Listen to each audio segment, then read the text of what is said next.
PM Modi आज दुनिया को देंगे क्या संदेश? चीन पाक की क्यों है खास नजर? इटली पहुंचे पीएम मोदी का कैसे हुआ भव्य स्वागत? पीएम ने कल किससे मुलाकात की? आज क्या है पीएम का प्लान? पीएम के इटली दौरे से जुड़ी बड़ी खबरों के लिए देखिए टॉप 9 इटली में नमो नमो।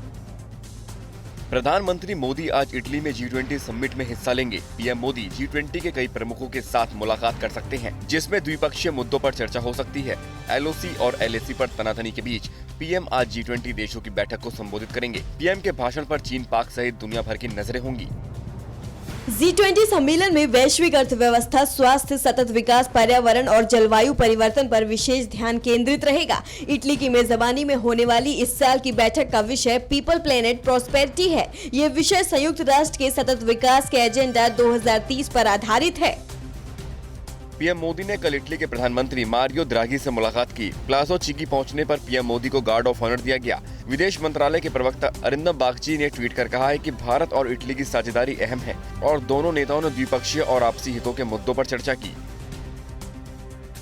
प्रधानमंत्री मोदी आज कैथोलिक ईसाई धर्म के सर्वोच्च नेता पोप फ्रांसिस से मुलाकात करेंगे। वेटिकन में पोप की प्राइवेट लाइब्रेरी में पीएम की उनसे मुलाकात होगी। पोप के बाद उनके मुख्य सलाहकार कहे जाने वाले कार्डिनल सेक्रेटरी ऑफ स्टेट से भी पीएम के मिलने का कार्यक्रम है। G20 शिखर सम्मेलन में भाग लेने के अलावा प्रधानमंत्री मोदी कई देशों के प्रमुखों के साथ बैठक कर सकते हैं। सूत्रों के मुताबिक शिखर सम्मेलन के पहले दिन 3 बैठकें होंगी। पीएम मोदी इस मौके का उपयोग G20 शिखर सम्मेलन में भाग लेने वाले देशों के साथ ज्यादा से ज्यादा सहयोग सुनिश्चित करने के लिए करेंगे। भारतीय समुदाय ने इटली में पीएम मोदी का गर्मजोशी से स्वागत किया। रोम में पियाजा गांधी पहुंचने पर भारतीय समुदाय के लोग बड़ी संख्या में पहुंचे। इन लोगों ने शिव तांडव स्त्रोत सुनाकर सभी को चौंका दिया।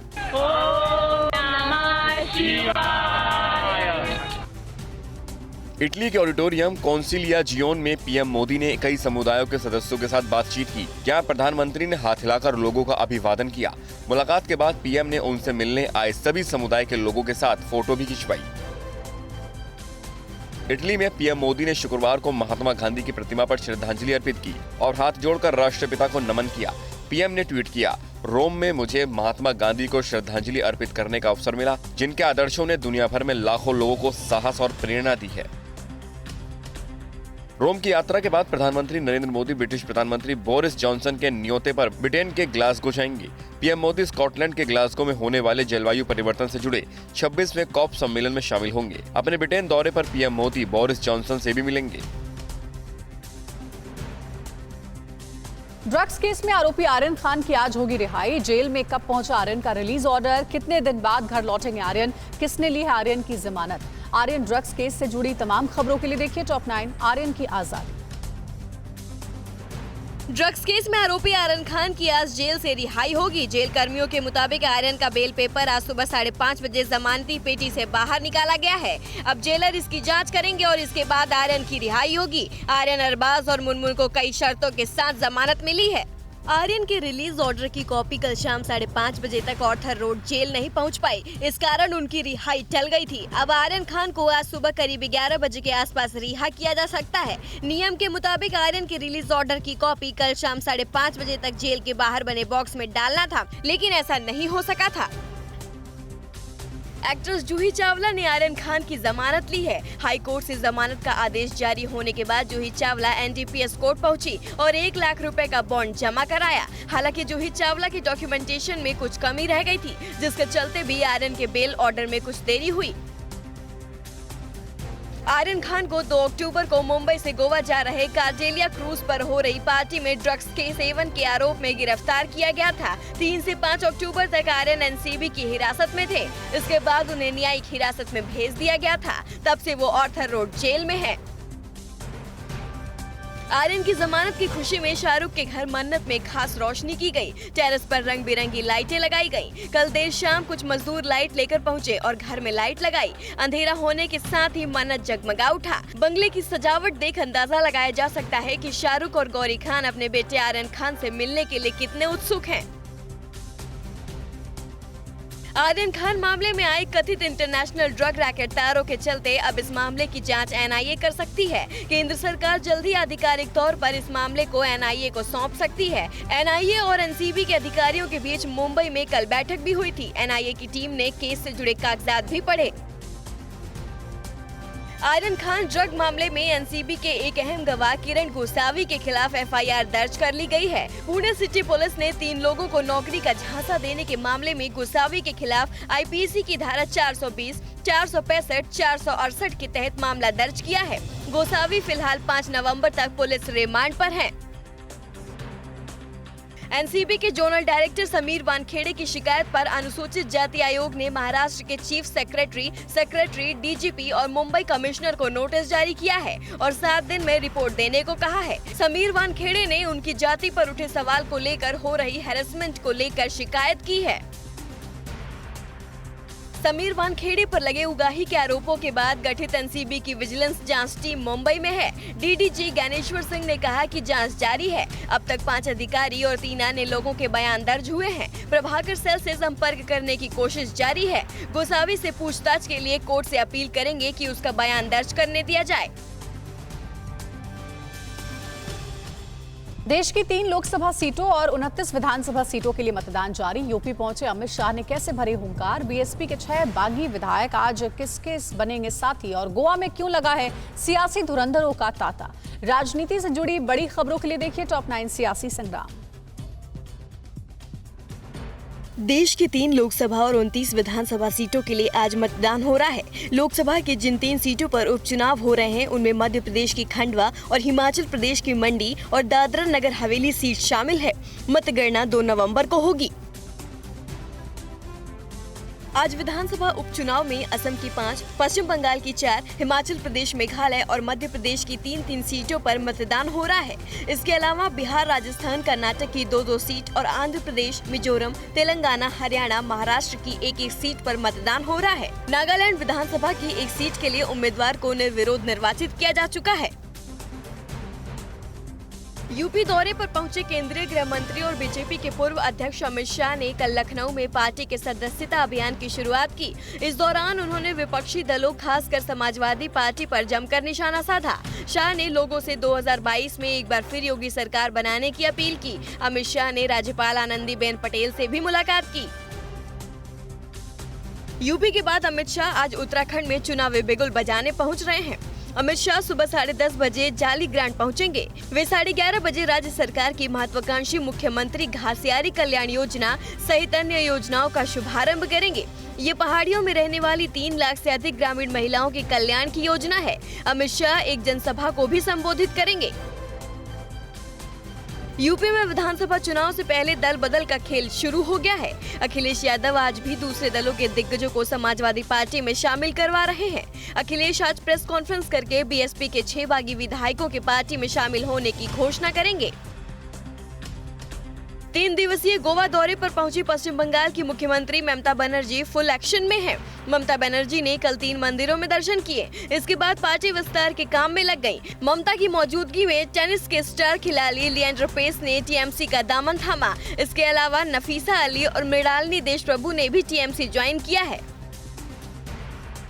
कांग्रेस नेता राहुल गांधी भी आज गोवा पहुंच रहे हैं। वो 10:30 बजे विल्साओ में मछुआरों से मुलाकात करेंगे। इसके बाद पंजिम के आजाद मैदान में शहीद स्थल पर श्रद्धांजलि देंगे। राहुल गांधी बाम्बोलिम बीच रिजॉर्ट में माइनिंग बैन से प्रभावित लोगों से भी मुलाकात करेंगे। राहुल इसके बाद कांग्रेस कार्यकर्ताओं के जागौर सम्मेलन को भी संबोधित करेंगे। कांग्रेस महासचिव प्रियंका गांधी वाड्रा कल मध्य प्रदेश के दतिया पहुंची और मां पीताम्बरा पीठ मंदिर में पूजा अर्चना की। मंदिर के पट बंद रहने पर मंदिर प्रांगण के बाहर उन्हें कुछ देर इंतजार भी करना पड़ा। मंदिर के प्रमुख पुजारी चंदा गुर ने पूजन कराया। इसके बाद प्रियंका वनखड़ेश्वर महादेव मंदिर पहुंची और जलाभिषेक किया। दिल्ली के टिकरी और गाजीपुर बॉर्डर पर पुलिस की तरफ से बैरिकेड हटा ली गई है। गाजीपुर बॉर्डर खुलने पर 2 एम्बुलेंस दिल्ली की ओर निकली, लेकिन जब किसानों ने दिल्ली की तरफ जाने की कोशिश की तो उन्हें रोक दिया गया। आज सुबह 10:30 बजे टिकरी बॉर्डर पर किसान नेताओं की बैठक होने वाली है। वहीं 6 नवंबर को किसान बड़ी बैठक करने वाले हैं। सुप्रीम कोर्ट ने ग्रीन पटाखों के साथ दी दिवाली मनाने की इजाजत। डीडीएमए ने सार्वजनिक जगहों पर छठ मनाने के लिए क्या आदेश दिया है और कहां से पकड़ा गया नकली नोट का धंधा करने वालों का गिरोह। देश और राज्यों की खबरों के लिए देखिए टॉप 9 देश प्रदेश। दिल्ली एनसीआर में सुप्रीम कोर्ट ने सिर्फ ग्रीन पटाखों से दिवाली मनाने का आदेश दिया है। कोर्ट ने आदेश नहीं मानने वालों पर कड़ी कार्रवाई के भी आदेश दिए हैं। कोर्ट ने कहा कि जिन पटाखों का निर्माण हो चुका है उनको दिल्ली एनसीआर में बेचने की इजाजत नहीं होगी। कोर्ट ने पटाखों की लड़ियों के बनाने और बेचने पर पूरी तरह रोक लगाई है। उत्तर प्रदेश में भी सिर्फ ग्रीन पटाखों को अनुमति दी गई है। दिल्ली में लोग अब सार्वजनिक स्थल पर छठ मना सकते हैं, लेकिन यमुना के किनारे छठ पूजा मनाने की अनुमति नहीं होगी। दिल्ली में लोग सिर्फ तय जगहों पर ही छठ पूजा कर सकते हैं। DDMA के आदेश के अनुसार यमुना में किसी भी तरह की पूजन सामग्री और कोई अन्य सामान भी विसर्जित नहीं किया जाएगा। हिंदू देवी देवताओं के अपमान को लेकर दिल्ली हाई कोर्ट ने ट्विटर को फटकार लगाई और आपत्तिजनक पोस्ट हटाने का निर्देश दिया। कोर्ट ने ट्विटर से पूछा है कि आपत्तिजनक सामग्री हटाई जा रही है या नहीं। आप जनता से जुड़ा व्यवसाय कर रहे हैं, इसलिए आम लोगों की भावनाओं का सम्मान करना चाहिए। भारत ने शुक्रवार को ओडिशा के अब्दुल कलाम द्वीप पर पूर्णतः स्वदेशी तकनीक से बनाए गए लॉन्ग रेंज बम का सफल परीक्षण किया। अधिकारियों के मुताबिक आने वाले दिनों में सटीक तरीके से लक्ष्य को भेदने में माहिर इस हथियार के और परीक्षण की उम्मीद है। ये इसका 10वां परीक्षण था। ATS ने लखनऊ में नकली नोट का धंधा करने वाले गिरोह का खुलासा किया है और नकली नोट सप्लाई करने के आरोप में 3 लोगों को गिरफ्तार किया। ये तीनों यूपी, गुजरात समेत कई राज्यों में ये धंधा करते थे। ATS ने इनके पास से ठगी, लूट के 44,77,000 रुपए बरामद किए हैं। राजस्थान के जयपुर एयरपोर्ट पर सेल्स टैक्स ने कार्रवाई करते हुए 2 करोड़ की गोल्ड ज्वेलरी जब्त की है। ये ज्वेलरी मुंबई से इंडिगो की फ्लाइट से लाई गई थी। खुफिया सूचना के आधार पर एंटी एवेजन ब्रांच ने कार्रवाई करते हुए बिना बिल के लाई गई ज्वेलरी को जब्त किया। कर्नाटक सरकार ने कन्नड़ सुपरस्टार पुनीत राजकुमार का राजकीय सम्मान के साथ अंतिम संस्कार करने का फैसला लिया है। पुनीत का पार्थिव शरीर बेंगलुरु के कांतिरवा स्टेडियम में अंतिम दर्शन के लिए रखा गया। कर्नाटक के मुख्यमंत्री बसवराज बोम्मई ने उन्हें उनके दर्शन किए और श्रद्धांजलि अर्पित की। पुनीत राजकुमार की महज 46 साल की उम्र में वर्कआउट के दौरान हार्ट अटैक से मौत हो गई। दिल्ली यूनिवर्सिटी में दाखिलों के लिए चौथी कट ऑफ लिस्ट आज जारी होगी। इससे पहले दिल्ली विश्वविद्यालय में विशेष कट ऑफ सूची के तहत प्रवेश गुरुवार को बंद हो चुके हैं। इसके तहत 1 से 2 नवंबर तक एडमिशन होगा। DU की पहली घोषित की गई 3 सूचियों के तहत अब तक 60,000 से ज्यादा एडमिशन हो चुके हैं। पाकिस्तान में क्यों बन गए हैं सिविल वॉर जैसे हालात? इमरान की राष्ट्रीय सुरक्षा समिति के सदस्यों के साथ बैठक में क्या फैसला हुआ? दिवाली के मौके पर चीन का दिवाला कैसे निकलेगा? दगाबाज ड्रैगन ने कैसे श्रीलंका को मारा डंक? चालबाज चीन को जवाब देने के लिए भारतीय सेना ने क्या बनाया है प्लान? पड़ोसी मुल्कों की साजिशों से जुड़ी बड़ी खबरों के लिए देखिए टॉप 9 दुश्मन चीन का। अपनी लगाई आग से पीएम इमरान खान खुद झुलस रहे हैं। प्रतिबंधित तहरीके लैबैक पाकिस्तान के करीब 5,000 कार्यकर्ता राजधानी इस्लामाबाद पर कब्जा करने के लिए आगे बढ़ रहे हैं और उन्हें कोई रास्ता नहीं सूझ रहा है। कारों और बसों पर सवार TLP कार्यकर्ताओं ने गुजरावाला से कल फिर मार्च शुरू कर दिया। TLP के प्रदर्शन से परेशान इमरान खान ने कल राष्ट्रीय सुरक्षा समिति के सदस्यों के साथ बैठक की। इसके बाद उनके मंत्री फवाद चौधरी ने कानून के किसी भी उल्लंघन के खिलाफ कड़ी कार्रवाई की धमकी दी है, लेकिन सरकार की चेतावनी के बावजूद TLP अपने इस्लामाबाद मार्च पर अडिग है। वहीं पाकिस्तान के NSA मोईद यूसुफ ने TLP को सब्र का इम्तिहान नहीं लेने की धमकी दी है। उन्होंने कहा कि वो सभी व्यक्ति और समूह जो ये सोचते हैं कि वे पाकिस्तान के आदेश को चुनौती दे सकते हैं, वो अब और सब्र का इम्तिहान ना ले। हमारे देश में किसी भी प्रकार का कोई सशस्त्र विद्रोही नहीं होगा। चीन को अपने करतूतों की सजा मिलने लगी है। इस दिवाली पर उसका दिवाला निकलने वाला है। व्यापारिक संगठन कैट ने कहा है कि उनके बायकॉट के आह्वान से चीनी निर्यातकों को इस त्योहारी सीजन में करीब 50,000 करोड़ रुपए का व्यापार घाटा होने वाला है। चीन की चालबाजी से श्रीलंका भी सहम गया है। उसकी कथित दोस्ती में दरार आ गई है। पेमेंट न कर पाने पर चीन ने श्रीलंका के सबसे बड़े बैंक पीपल्स बैंक को ब्लैकलिस्ट कर दिया है। श्रीलंका की एक सरकारी कंपनी को चीन की एक कंपनी ने $49 लाख का पेमेंट करना था, लेकिन बैंक यह पेमेंट नहीं कर पाया था।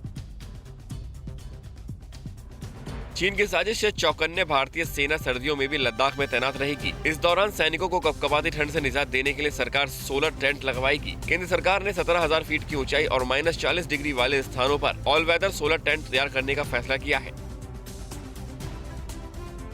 हिंद प्रशांत क्षेत्र में चीन की हरकतों पर भारत ने 2 टूक बयान दिया है।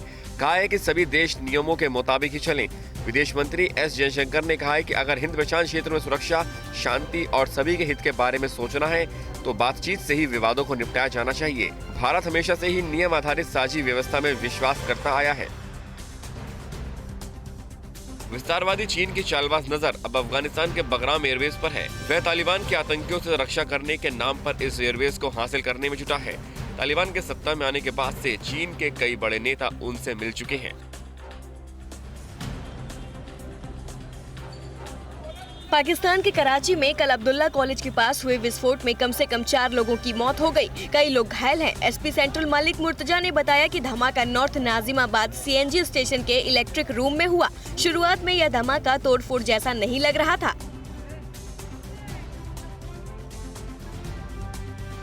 और अब खबरें T20 की है। T20 वर्ल्ड कप में कल होने वाले मुकाबले के लिए कितनी तैयार है भारत और न्यूजीलैंड? पाकिस्तान से अफगानिस्तान को हराकर कैसे लगाई जीत की हैट्रिक? और आज कौन कौन सी टीमों की टक्कर होने वाली है? T20 वर्ल्ड कप से जुड़ी खबरों के लिए देखते हैं टॉप 9 T20 वर्ल्ड कप।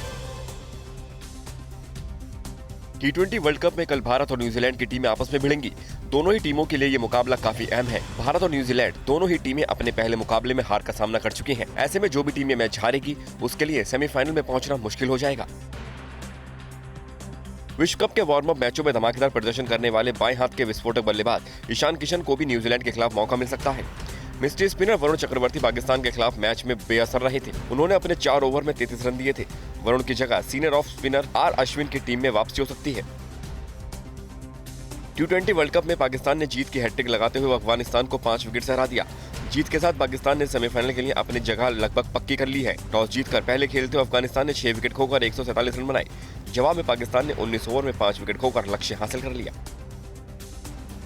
आखिर के 2 ओवर में पाकिस्तान को जीत के लिए 24 रनों की जरूरत थी। अफगानिस्तान की ओर से 19वां ओवर करीम जन्नात ने किया। पाक बल्लेबाज आसिफ अली ने पहली, तीसरी, 5वीं और 6ठी गेंद पर छक्का लगाकर जीत को पाकिस्तान की झोली में डाल दिया। इसके लिए उन्हें मैन ऑफ द मैच चुना गया। पाकिस्तान के कप्तान बाबर आजम T20 में बतौर कप्तान सबसे तेज 1000 रन बनाने वाले खिलाड़ी बन गए हैं। बाबर ने 26 पारियों में ये उपलब्धि अपने नाम की है। पाकिस्तानी कप्तान से पहले ये रिकॉर्ड भारतीय कप्तान विराट कोहली के नाम था। कोहली ने 30 पारियों में 1000 रन बनाए थे। इससे पहले शुक्रवार को T20 वर्ल्ड कप में खेले गए पहले मैच में वेस्टइंडीज ने बांग्लादेश को 3 रनों से हरा दिया। टॉस हारकर पहले खेलते हुए वेस्टइंडीज ने 7 विकेट खोकर 142 रन बनाए। निकोलस पूरन ने सबसे ज्यादा 40 रन बनाए। वहीं बांग्लादेश की ओर से मेहदी हसन, शेरिफुल इस्लाम और मुस्तफिजुर रहमान ने 2-2 विकेट लिए। T20 वर्ल्ड कप के सुपर 12 मैच में वेस्टइंडीज से मिली हार के साथ ही बांग्लादेश सेमीफाइनल के रेस से बाहर हो गया है। सुपर 12 के लिए मैचों में लगातार ये उसकी तीसरी हार थी। वेस्टइंडीज से पहले बांग्लादेश को श्रीलंका ने 5 विकेट और इंग्लैंड ने 8 विकेट से हराया था। ICC T20 विश्व कप में आज दक्षिण अफ्रीका और श्रीलंका की टीमें आमने सामने होंगी। ये मुकाबला दोपहर 3:30 बजे से शारजाह क्रिकेट स्टेडियम में खेला जाएगा। टूर्नामेंट में दोनों टीमों ने अब तक 2-2 मुकाबले खेले हैं, जिनमें एक में हार और एक में जीत मिली है। दोनों टीमों में ऐसे खिलाड़ी हैं जो मैच का रुख बदल सकते हैं। T20 वर्ल्ड कप में आज दूसरा मुकाबला ऑस्ट्रेलिया और इंग्लैंड के बीच खेला जाएगा। ये मुकाबला शाम 7:30 बजे से दुबई इंटरनेशनल क्रिकेट स्टेडियम में खेला जाएगा। आज जो भी टीम मैच जीतेगी उसके पास सेमीफाइनल में अपनी जगह मजबूत करने का मौका होगा। दोनों ही टीमों ने सुपर 12 स्टेज में अब तक शानदार प्रदर्शन किया है। अड़ी सोमवार से शुक्रवार शाम 6 बजे सिर्फ TV9 भारतवर्ष पर।